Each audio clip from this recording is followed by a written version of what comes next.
说说如果你要单挑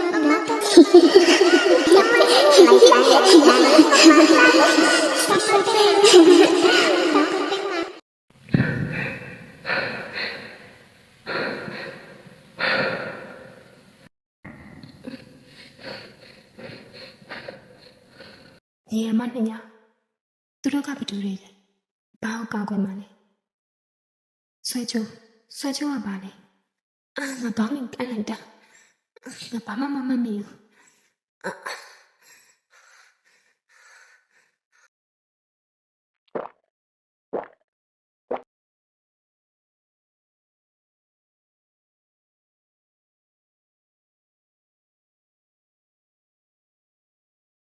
没有鸡呀啦，变班你的路呗。